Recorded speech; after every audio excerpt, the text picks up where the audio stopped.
Good morning India में आपका स्वागत है। मैं हूं शाहरुख खान और हमारे साथ मौजूद हैं शशांक प्रताप सिंह।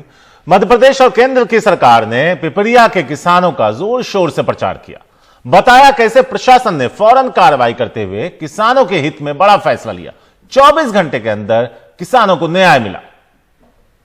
लेकिन कैसे किसानों से अनुबंध के बावजूद फॉर्च्यून राइस लिमिटेड धान नहीं खरीद रही थी, तो उन्हें एसडीएम कोर्ट ने नए कृषि कानून, किसान सशक्तिकरण और संरक्षण, अनुबंध मूल्य आश्वासन और कृषि सेवा अधिनियम 2020, कॉन्ट्रैक्ट फार्मिंग अधिनियम के प्रावधान के अनुसार कंपनी की खरीद के आदेश दिए। लेकिन क्या यह हकीकत है? क्या वाकई किसानों को न्याय मिला?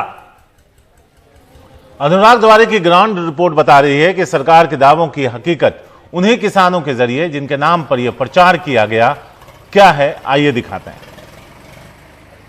पुष्पराज सिंह वो किसान जिनको लेकर के ये जो सरकार ने बताने की कोशिश की कि जो नए कृषि कानून है उससे पिपरिया में किस तरह से किसानों को न्याय मिला है, वही इस वक्त हमारे साथ है। पुष्पराज जी, जो सरकार कह रही है कि देखिए नए कृषि कानूनों से फायदा हुआ है, आपके नाम पर सारी चीजें चली, क्या आपको लगता है वाकई ये था, न्यायोचित है ये? जी नहीं, ये आप सब जानते हैं शिवराज सिंह जी सदा झूठ बोलते हैं और झूठी बाय लूटने में माहिर हैं। हमारा केस ये था, हम पिछले 4 साल से उस कंपनी से अनुबंध खेती कर रहे हैं, कहीं कोई दिक्कत नहीं आई। अनुबंध इस साल हमारा अनुबंध ये था कि जो फ्लैट रेट होगा मंडी का सर्वाधिक, उस पर हम 50 रुपये बोनस देंगे। इन्होंने 2400 लिया, 2500 लिया, 2600 लिया। अब जैसे ही 2950 मंडी का भाव बढ़े और एक फ्लैट रेट निकला 2950, दूसरा वन था आपका भी, सबका वही है, सबका वही। और वैसे ही प्लस 50 इनको 3000 खरीदी करना था। पिछले 2 साल से 3000 धान नहीं बिकी, नहीं, किसान परेशान था और किसानों ने इनसे कह रखा था जैसे ही 3000 का भाव मिलेगा हम लोग आपको देंगे। और जैसे ही 3000 का भाव हुआ तो फॉर्च्यून के अलावा जितनी भी कंपनियां हैं यहाँ पर जिनसे कॉन्ट्रैक्ट खेती करने जो यहाँ पर आई हैं, जो हमको कॉन्ट्रैक्ट में बीज देती हैं, सबके मोबाइल बंद है। मेरे को किसान इनसे, इनकी कंपनी के जो खरीदार हैं, इनसे किसानों ने 8:30 बजे तक बात करी, इनके फ़ोन बंद थे। फिर 8:30 बजे मुझसे बात हुई, मैंने 11 बजे 11:30 बजे तक लगातार इनको फ़ोन पर संपर्क साधने का प्रयास किया। जब संपर्क नहीं हुआ, हमने एसडीएम पिपरिया को तत्काल पूरी घटना की जानकारी दी कि सर ये मामला है और ये वही मामला है जिसके लिए हम दिल्ली के बॉर्डर पर लड़ रहे हैं, इसको गंभीरता से लीजिए। ये कंपनियां इसी तरीके का भविष्य में ये करने वाली हैं। उसकी एक छोटी सी बान की देश का पहला मामला आपके अन्य विभाग के अंदर आया है, इसको गंभीरता से लें। एडीएम साहब ने कहा मैं सुबह सब मिलना, मैं बात करता हूँ। सुबह हम लोग गए, जाने से पहले एक बार हमने कंपनी के जो हमारा खरीदार उससे फिर बात की, तो उसका फ़ोन चालू था। दूसरे दिन उसने मेरे को बताया, बोले आज मंडी रेट खुला है 2900 रुपये, तो मैं 2900 रुपये प्लस 50 आपका धान लेने को तैयार हूँ, आप जितना दें। मैंने मना किया, मैंने ये मामला 2900 और प्लस 50 का नहीं है, ये 2950 प्लस 50 का है। तो ये शिवराज जी जो कह रहे हैं कि हमने न्याय दिलाया है, न्याय की बात तो जब आई जब कंपनी ने बेईमानी की। अगर हम उसको नहीं पकड़वाते, अगर हम उसको अगर वो हमारी गिरफ्त भाग जाता, तो आप किससे न्याय दिलाते? तो दावे कुछ और, हकीकत कुछ और, यही है बानगी। कृषि कानूनों को लेकर जारी गतिरोध तोड़ने के लिए सरकार की ओर से की गई नई पहल पर किसान आज फैसला लेंगे। इससे पहले कल भी सिंगो बॉर्डर पर किसान नेताओं ने लंबी बैठक की। बैठक के बाद प्रेस कॉन्फ्रेंस करके किसान नेताओं ने आज और 26 दिसंबर को शहीद दिवस मनाने का ऐलान किया है। साथ ही 25 से 27 दिसंबर तक हरियाणा के टोल प्लाजाज को फ्री करने की बात कही है। इसके अलावा उन्होंने एनडीए और बीजेपी नेताओं का घेराव करने की भी बात कही है। किसान जथेबंदियां दी हुई है,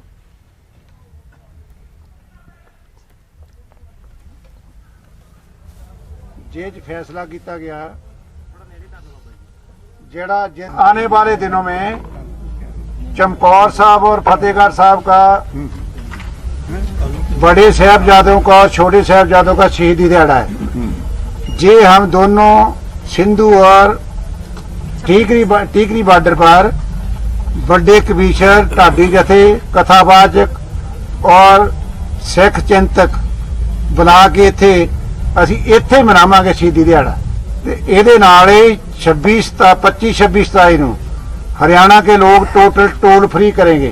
हमारे भारत की सरकार ने 26 जनवरी को इंग्लैंड के प्रधानमंत्री को बना रखा है। उसके बारे में हम इंग्लैंड के एमपी को लिख रहे हैं कि वो अपने प्रधानमंत्री को रोकने की कोशिश करें। हरियाणा के मुख्यमंत्री मनोहर लाल खट्टर को अंबाला में किसानों के तीखे विरोध का सामना करना पड़ा। वो नगर निगम चुनाव के प्रचार के लिए पहुंचे थे, लेकिन उनका काफिला आगे नहीं बढ़ने दिया गया। किसानों के भारी विरोध प्रदर्शन के बीच उन्हें वापस लौटना पड़ा। इस दौरान उन्हें काले झंडे दिखाए गए। पुलिस और किसानों के बीच धक्का मुक्की भी हुई। और ये तस्वीरों में आप देख सकते हैं किस तरीके से उनका विरोध किया गया।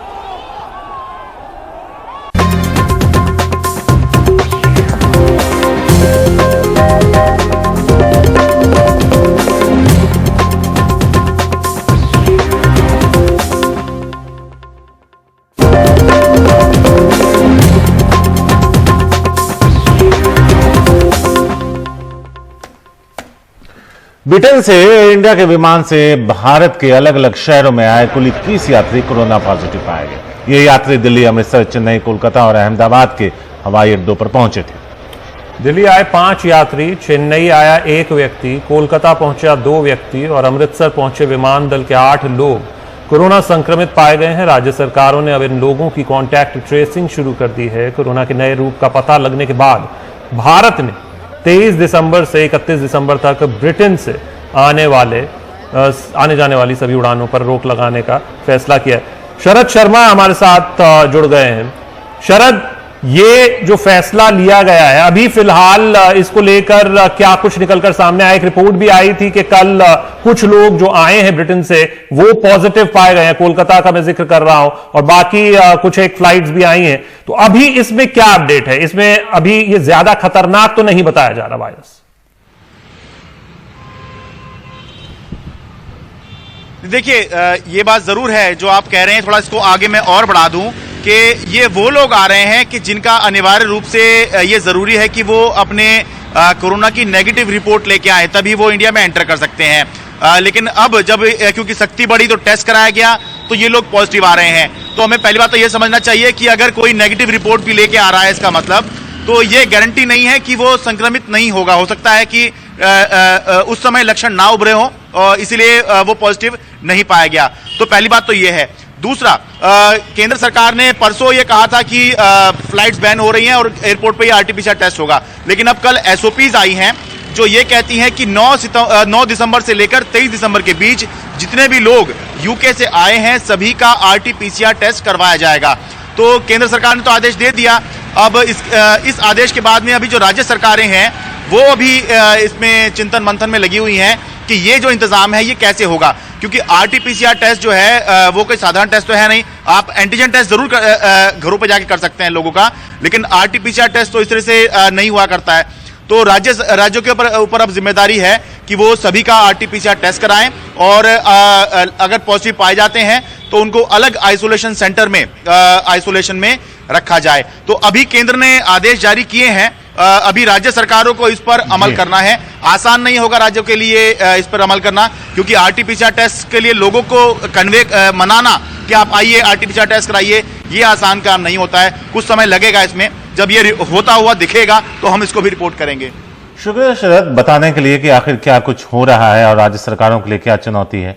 लेकिन एक चुनौती और है कि जिस तरह से सरकारें कोरोना को लेकर निपट रही हैं वो बहुत ही शेकी और हिट एंड मिस वाला भी नजर आता है। बिल्कुल, और इसमें बस एक चीज ऐड करना चाहता हूं शारे, वो ये कि आरटीपीसीआर टेस्ट और रैपिड एंटीजन जो है टेस्ट तो सेम ही होता है, बस उसका एक का 5 मिनट में नतीजा आ जाता है। इसमें दिक्कत वाली बात ये होती है कि जो वेट करना पड़ेगा ना लोगों को, तो वो वहां पे ठहराना, जो एयरपोर्ट पर रोकना, वो अहम दिक्कत वाली बात सामने आती है।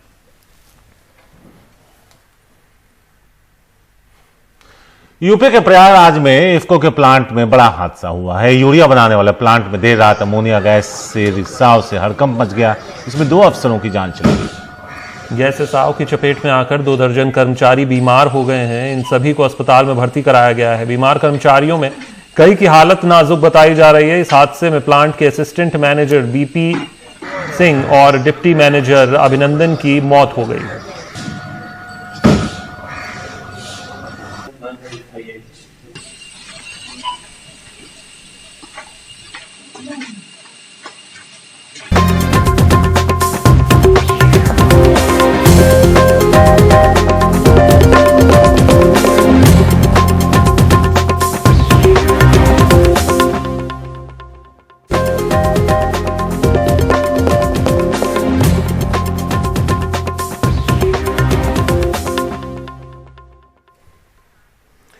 और बात करते हैं हमारी टॉप 5 न्यूज की, लेकिन उससे पहले आपको मुंबई में जो एक खबर है उसका जिक्र कर देते हैं, जहां पर देर रात चल रहे क्लब पर रेड मारी गई शारिक, और कुछ बड़े नाम भी उसमें शामिल थे जो वहां पर मौजूद थे उस समय। रात के कर्फ्यू की घोषणा कर दी गई है, लेकिन पब और नाइट क्लब्स खुलेआम नियमों का उल्लंघन कर रहे हैं। उस पर एक पूरी रिपोर्ट। मुंबई में देर रात पार्टी नहीं चलेगी। अंधेरी में एयरपोर्ट के पास पब में छापा मारकर मुंबई पुलिस ने पार्टी प्रेमियों को कड़ा संदेश दिया है। ड्रैगन फ्लाई नाम के इस क्लब में सोमवार रात जब मुंबई पुलिस पहुंची तो पार्टी जोरों पर थी।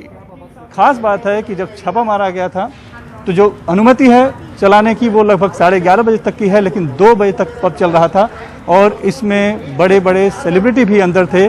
कुल 34 लोगों के खिलाफ कार्रवाई हुई है, जिसमें 26 जो है कस्टमर थे यानी कि ग्राहक थे, और उसमें 3 बड़े सेलिब्रिटी का नाम आ रहा है उभर कर। एक जो बड़ा नाम है वो है पूर्व क्रिकेटर सुरेश रैना का नाम आ रहा है। 27 ग्राहक और 7 मैनेजमेंट के लोग जिनके ऊपर कार्रवाई हुई है 188, 188 ऑफ डिजास्टर मैनेजमेंट एक्ट और 33W of Mumbai police act. तो इसमें इन लोगों को जो महिलाएं हैं उनको 41D का नोटिस देके उनको छोड़ा गया था। जो कस्टमर्स थे उनको अरेस्ट करके बेल आउट किया गया है। मैनेजमेंट के लोगों पे कार्रवाई चल रही है पुलिस स्टेशन में। बेसिकली ये इन view of Covid Mumbai police ने एक रात को जो एक्टिविटी चलती है उस पर कार्रवाई की। पार्टी में सुरेश रैना के अलावा गुरु रंधावा और बॉलीवुड से जुड़ी एक बड़ी हस्ती भी थी। दूसरे दिन खबर फैली तो सुरेश रैना की टीम ने बयान जारी कर सफाई दी। सुरेश एक शूट के लिए मुंबई में थे जो रात में देर तक चला। उसके बाद अपने एक मित्र के अनुरोध पर वो एक होटल में गए। सुरेश को स्थानीय समय और प्रोटोकॉल की जानकारी नहीं थी, लेकिन बताने के बाद उन्होंने तुरंत अधिकारियों द्वारा निर्धारित प्रक्रियाओं का अनुपालन किया और दुर्भाग्यपूर्ण और अनजाने में हुए घटना पर खेद प्रकट किया है। सुरेश रैना हमेशा निर्धारित नियम और कानून का पालन करते हैं और भविष्य में भी करते रहेंगे। इसके पहले भी बीएमसी कई पब और नाइट क्लबों में छापा मारकर कार्रवाई कर चुकी है। नए साल के जश्न में भीड़ भाड़ से कोरोना संक्रमण के बढ़ने के खतरे को देखते हुए 22 दिसंबर से 5 जनवरी तक रात के कर्फ्यू की घोषणा भी की जा चुकी है, लेकिन पार्टी प्रेमी हैं कि मान नहीं रहे। मुंबई से कैमरामैन अशोक महाडिक के साथ सुनील सिंह, एनडीटीवी इंडिया के लिए। और अब गुड मॉर्निंग इंडिया के दौरान इस 2 घंटे में हमने आपको कई सारी खबरें दिखाई। अब हम आपको टॉप 5 न्यूज से रूबरू कराएंगे और हम चाहते हैं कि आप एनडीटीवी इंडिया के यूट्यूब चैनल पर जाइए, पोल में हिस्सा लीजिए और हमें बताइए कि कौन सी खबर है जो आप विस्तार से देखना चाहते हैं। पहली खबर, ब्रिटेन से लौटे 21 संक्रमित, कॉन्टैक्ट ट्रेसिंग। दूसरी खबर, नया कोविड स्ट्रेन अभी यहां पर नहीं है, ऐसा सरकार ने कहा है। नंबर 3 पर, सरकार से बातचीत पर किसानों का फैसला आज। चौथी खबर, प्रधानमंत्री को चिट्ठी लिखी गई है, सेंट्रल विस्टा प्रोजेक्ट बेकार। और आखिर में, क्या ममता के एक और मंत्री हुए बागी।